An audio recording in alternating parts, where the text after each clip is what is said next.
this challenge is the hardest challenge I've done yet. It's also nerve-wracking.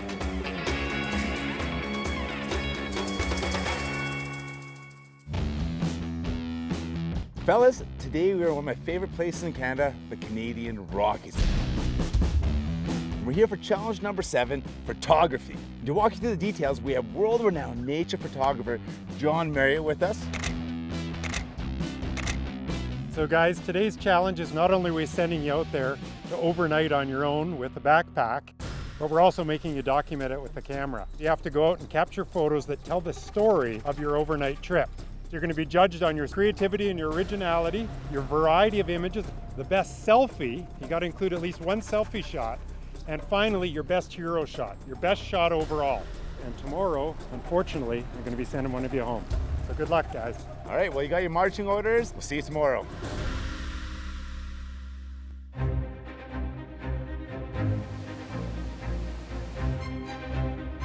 They're really going to have to go off and explore. They've got to go in and cover a lot of terrain and making sure they get as much stuff as they can so they can have the best 10 images. It's tough because you feel like you can take a photo of everything in the Rockies.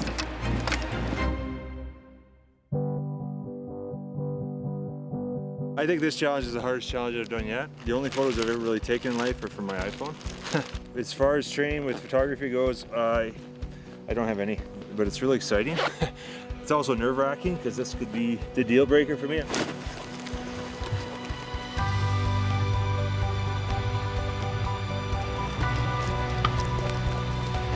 Just checking out the canyon. It's beautiful up here. I move pretty quickly through some terrain, especially when I'm out running. I don't think I stop and enjoy the beauty of it.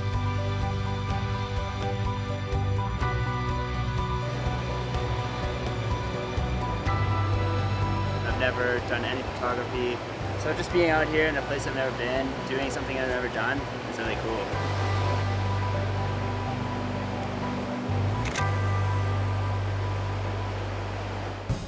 I want to see them in their own shots, you know, this best selfie category that we've created. It's not as easy as just sticking an iPhone in front of your face and taking a good picture. I do want to see sort of their artistic side as well as a bit of their personality shining through in these photos.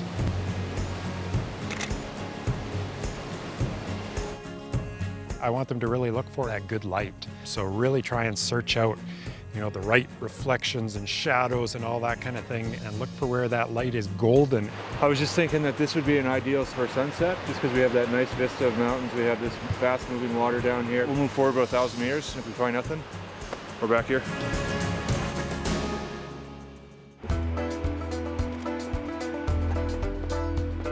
I absolutely love being out here. I think I like photography. I don't know if I like it when there's $25,000 on the line.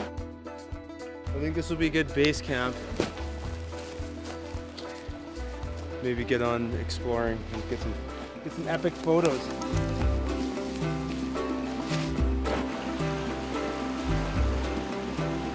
Okay, so what I'm attempting to do is capturing this river with my feet in front of it, and foreground will be this tent. So it may not be an award-winning shot, but it'll be a cool one for sure. And I would title this My Office.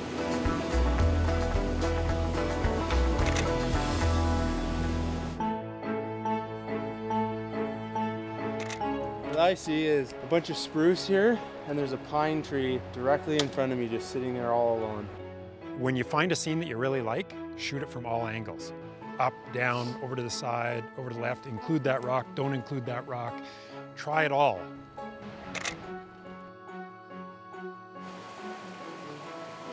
I'm really hoping to see some creativity from them and some originality. You know, whether it's motion blurs or just anything outside of the ordinary. I don't just want to see flowers and mountains and rivers.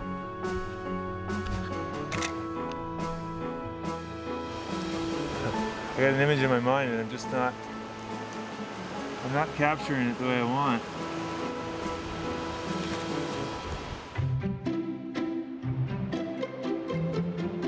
Big factor for me is I love taking photos, but at the same time you gotta put your camera down and just enjoy this view. Like, it's peaks for days, and sometimes I think photos don't do justice for some of this beauty out here.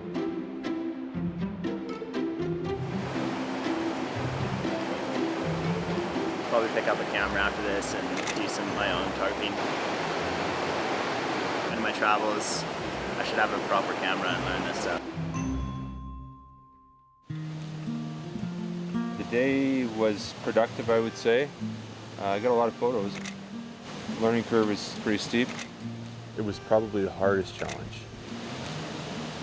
but I'm still pretty confident that I'll pull it off.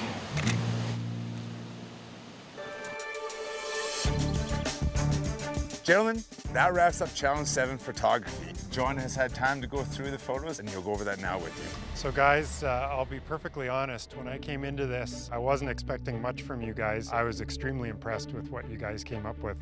Aaron's hero shot was overlooking the river valley with some beautiful alpenglow peaks up above. It was a really nice overall image. But I actually thought some of his other shots that told a story around the campfire and him hiking off across the bridge were more interesting shots that actually told more of the story overall. So Devin's hero shot was actually really interesting. This beautiful little green tree in amongst all these straight up and down, differently textured tree trunks. It was a good shot, but it wasn't my favorite of all of his shots or of all the shots in the competition in general. Josh's hero shot was one of the best of the entire competition. In fact, it was one of my favorites. His tent lit up from inside, but in the foreground, he had this grass that he had lit up with his red headlamp. And it was just a fantastically inventive and creative shot, just superb. And he didn't have a weak image amongst the 10. It was some stunning stuff. It made my job a lot harder, but one of you guys has to go home and I'm gonna pass it over to Ricky. Thanks, John. In second place, we have Aaron. And in first place, we have Josh.